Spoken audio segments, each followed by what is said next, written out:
وعلیکم السلام ورحمت الله وبرکاتو. محترم مرګري پښتنه کړې ده د جنازې په مانځ کې به امام مړی ته څومره اندازه لري دريږي.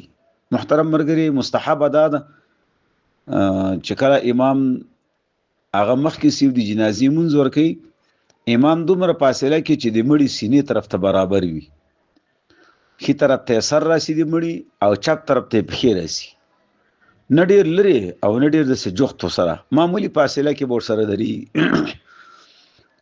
نو دا مستحبه طریقه ده.